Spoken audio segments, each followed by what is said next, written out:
everyone, my name is Rachel. Welcome back to my channel. Before we get into this video, I do want to apologize for the fact that there are still fireworks going off outside of my house, even though it is January 1st at night, well after 2021 has started, so there's that. But we are here with the very last monthly wrap-up of 2020. I'm going to be talking about all the books that I read from about December 16th to December 31st. So if you want to check out my wrap-up that I did for the first half of December, I will of course link that up in the cards above. So without further ado, let's just get into it. I have 12 books to talk about in today's video. So I'm gonna go from the book that I like the least all the way to the book that I liked the most. First book I want to discuss is Cinderella is Dead by Callan Byron. This is a YA fantasy kind of reimagining, retelling of the Cinderella story that we all know and love.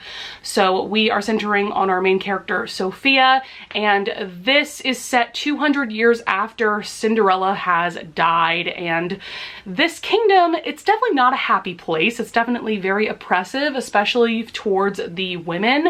And all of the teenage girls of the kingdom have to go to this ball every year, I think once they turn 16, and basically they all just line up and all of the important men of the kingdom pick out which girl they want. So yes, that's very yikes. And then Sophia is actually a lesbian, and she has been in a romantic relationship with this other girl, Erin, and in the society there's just no way that they can be together. And so basically this story is about Sophia taking down the patriarchy, taking down this oppressive society, and her kind of finding out that the Cinderella story may not be all that truthful. So I ended up giving this 3.5 stars. I did end up enjoying it overall. Unfortunately, I just wasn't nearly as engaged in, I would say, like the last 30% of the novel. I also feel like the author could have gone further in terms of like the magic system, the world in general, and the plot. I just feel like she could have gone further in general, and things were a bit too simplistic, if that makes sense. I understand that it's YA, but I just think that this book needed more in general. So that is why I'm settling on a 3.5 stars. I would still recommend checking it out for yourself though. Next up, I read The Last Mrs Parish by Liv Constantine. This is actually an author duo of two sisters, which is interesting. And this is one of those thrillers that the plot just sounded so juicy to me that I needed to read it as soon as possible. So this one is about this woman, Amber, and she worms her way into this woman Daphne's life so that she can essentially steal her husband out from under her. And this is definitely a slower paced book, definitely more character driven, but I was totally engaged the entire time. I was entertained by the juiciness, the drama, all of that. I thought that the plot twist was pretty good. It definitely wasn't anything very shocking in my opinion. I think that you could tell the direction the story was going in as you were reading it. But yeah, it was just a fun time. I gave it 4 stars. I would definitely recommend it. Next up, I want to talk about One Foot in the Grave by Janine Frost. This is book 2 in her Night Huntress series. So this is an adult paranormal romance series, and all of the books center around Cat and Bones, our two main characters. So Bones is a vampire. He's essentially Spike from Buffy the Vampire Slayer. He kind of looks like him. His personality is a lot like him. And then we have Cat, who is this badass redhead. She's actually half vampire, half human. So there are a lot of different paranormal creatures going on in this world. And I think I enjoyed this book just as much, if not a little bit more than the first book. I definitely think that with each book, she is stepping things up. And I just adore Cat and Bones together so much. There was a lot of angst towards the beginning of the book because they had been separated for a while essentially, and so when they finally got back together, it was just everything. I love them as a couple so much. I love Bones. He is so swoon worthy, the things that he says to Cat, and I love just how devoted they are to each other. So I am so pumped to get to book 3. I might have to read it in January because I am just loving this series so far. Next up, I quickly want to talk about Fangirl by Rainbow Rowell. I did discuss this book quite a bit in my Christmas reading vlog. I will link that up in the cards above. This was my first time rereading this, and in case you don't know, this centers around Kath. It's more of like a new adult kind of YA story because she's in college. She's a freshman in college. She is really into writing fan fiction for this fandom called Simon Snow, and I really enjoyed it upon reread. I was worried that this book wasn't going to age well, similar to Eleanor and Park and how problematic that book is, but I was pleasantly surprised by this. Kath is still a very relatable character. I do feel like this is kind of a love letter to introverts and authors and fanfiction writers and readers in general, so I think it's a book that is always going to mean a lot to us readers for sure. But yeah, I'm definitely glad that I reread it, and I gave it 4 stars upon reread. Next up, we're going to talk about Do You Want to Start a Scandal by Tessa Dare. This was the other full novel that I read in that Christmas reading blog if you're interested to hear my more in-depth thoughts, but this is book 4 in her Castles Ever After series. And unfortunately, this one was my least favorite installment of this Castles Ever After series, but I still enjoyed it. Just to give you the basic synopsis, we're following Charlotte and Piers, and they are actually characters. Piers is from one of the earlier books in the Castles Ever After series, and Charlotte is kind of from the Spindle Cove series-ish. And so they're at this house party, and they end up in a room alone together, and these 2 other people rush in, and so they end up running behind a curtain so that they don't get caught. But it turns out that this mystery couple has a little tryst, and so they're just awkwardly behind the curtain listening to this happen, and so that couple leaves. But essentially Charlotte and Piers end up getting blamed for having that tryst, and so now they're kind of planning on getting married because otherwise Charlotte is going to be ruined in the London society. So it's a bit of a mystery aspect because they're trying to figure out who this actual couple was that had the tryst in the study. And then of course it's also the romance between Piers and Charlotte. I liked this. There were definitely some really funny bits, such as there's this little kid Edmund who is just on Piers's case like the whole book, and the way that Charlotte talks to her mother I thought was really funny as well. So yeah, it was a fun time, just definitely not my favorite Tessa Dare book. Next up we have Rebecca by Daphne du Maurier. I definitely was a bit worried and weary going into this book because you guys might recall that I read Jane Eyre a couple of months ago and I really didn't enjoy it all that much. I'm not someone that loves classics, if I'm being honest. So yeah, going into this one I really didn't know what to expect. But the first thing that surprised me was that this was published in 1938. I just assumed that this was published in the 1800s like Jane Eyre, but it's definitely a much more recent book. And in case you don't know what this book is about, because I went into this completely blind actually, I had never seen the movie. I know there's a new 2020 adaptation that I never plan on watching because I've heard that it's just very underwhelming, but I knew nothing about the story going into it. But it is about this main character who we actually never learn her name, which I thought was so interesting. I thought that doing that would have put Daphne du Maurier in a corner in a sense in terms of writing the character and writing her interactions with other characters, but she did it really well, surprisingly. So yeah, we never learn her name, but she falls in love with this man, Maxim, when she is in Monte Carlo with this older woman that she is being a paid companion to. They have this whirlwind romance and they get married like maybe a couple of weeks after meeting one another. Maxim takes her back to Manderley, which is this huge mansion that he lives in, of course. But our main character quickly finds out that Rebecca, the titular character, is actually Maxim's first wife, and there's a lot of mystery and intrigue surrounding her character, and everyone in the town and everyone who works in the house is just obsessed with this woman who has been dead for a year now. So it's definitely a very interesting and intriguing story. And I ended up giving this 4.5 stars simply because I did feel like there were some scenes that went on a little bit too long. They dragged a little bit, but at the same time, I can understand why du Maurier wrote them that way because she was trying to do a much slower build of suspense than what I personally wanted. First of all, the thing that I loved most about this book was the writing. I love du Maurier's writing style. I'm really looking forward to checking out more from her, especially My Cousin Rachel. I've heard really great things about. Also her short stories such as The Birds, which was the basis of the Hitchcock film. Like I said, I loved the use of having an unnamed main character. I don't think I've ever read a book like that before, and I loved all the different plot twists and turns. There were a couple of things that were predictable, but that's because I've read so many more modern and recent mystery thrillers that I knew the kinds of things to expect. But I feel like the 1938 audience that this was written for was probably very shocked by the things that go on in this book. So I definitely recommend it if you're someone like me who thinks that they don't like classics, especially if you enjoy mystery thrillers.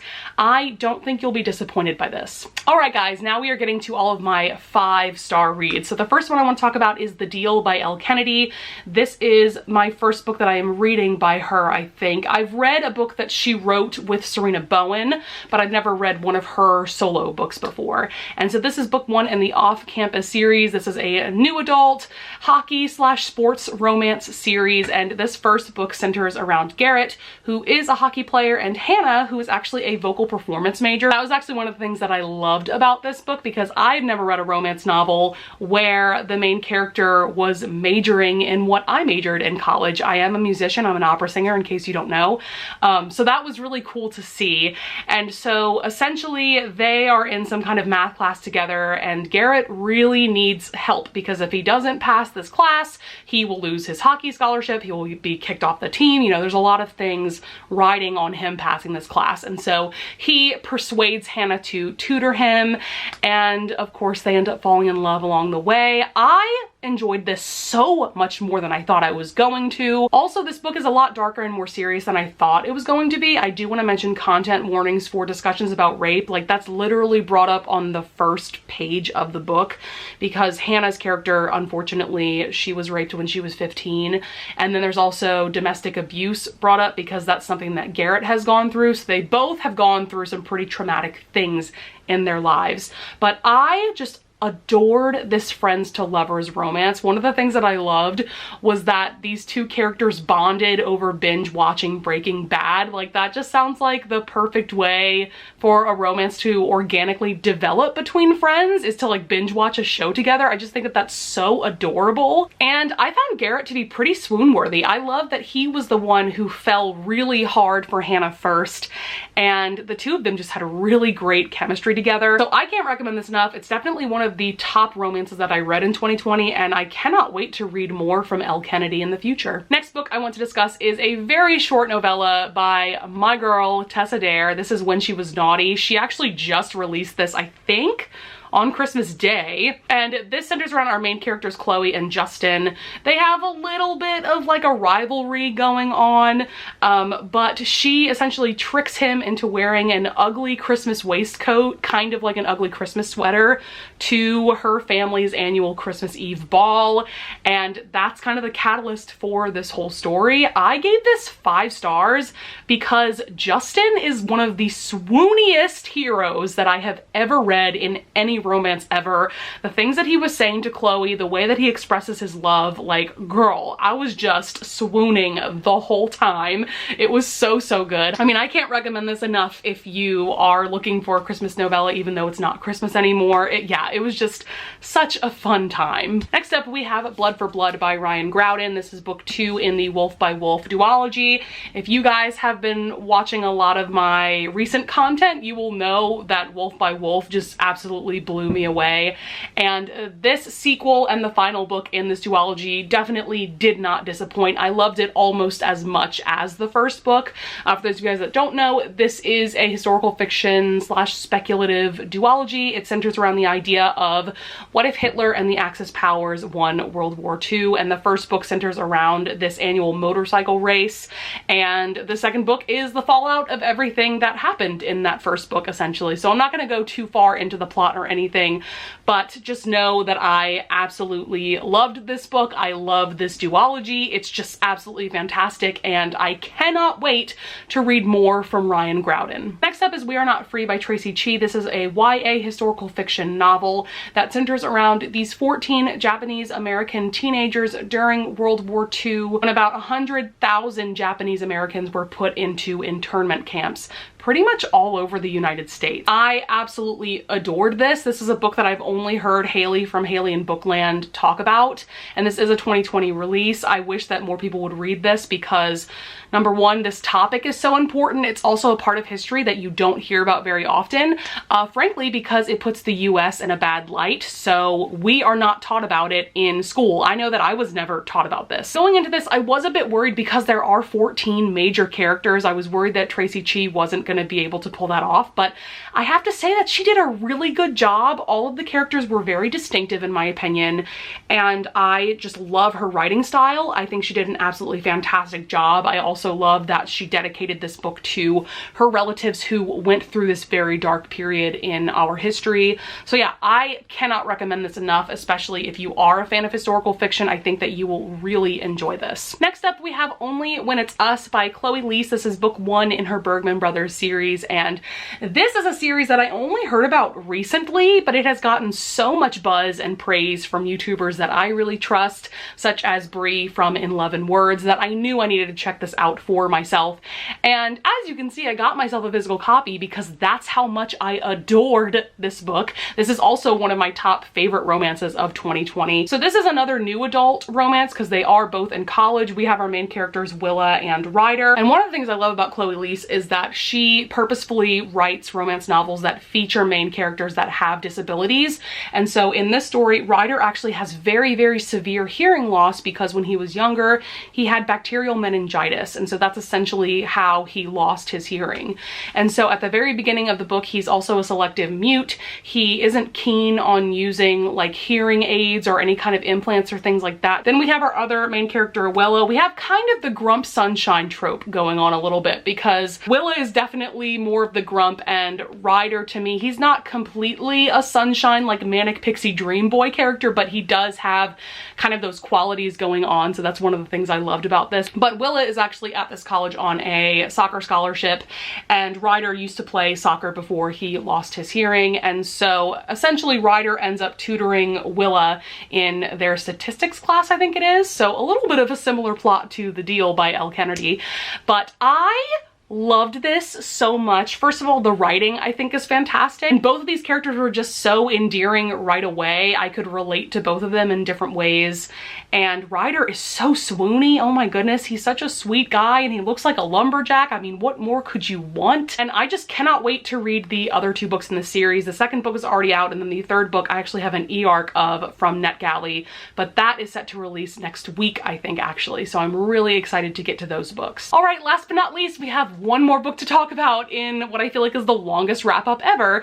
This is The Chaos of Standing Still by Jessica Brody. This is a YA contemporary that takes place in one day on New Year's Eve, so I knew that I had to read this yesterday or the day before.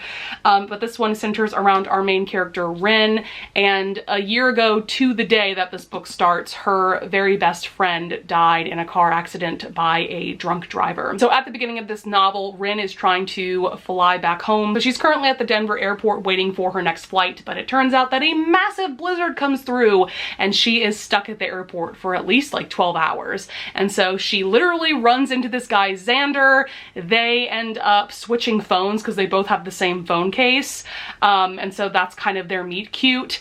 And I loved this. I had to give it 5 stars. I loved the exploration of grief because, you know, obviously Rin is still reeling from the death of her best friend. And then I loved the romance between her and Xander. I thought that they had a lot of chemistry. This is also kind of a grump sunshine trope because Xander is definitely a very sunshiny person. And Rin, obviously, she's very upset. She's in a very dark place. So yeah, I cannot recommend this enough, especially if you love books like The Sun Is Also a Star and They Both Die at the End, like books that take place over the course of one day. I think that you will really enjoy this one as well. And I definitely plan on rereading this again, maybe next year for New Year's Eve, because I think this is a great holiday read. All right, guys, that's going to be it for this end of December wrap up. I hope you enjoyed. I would love it if you would leave a like and subscribe, and I thank you in advance if you do. And I would also love it if you would leave a comment below telling me about some of the books you read this month, and if you would leave the party hat emoji. I'll leave a picture of it over here if you made it to this point in the video. So with that being said, I will see you guys in the next video. Bye!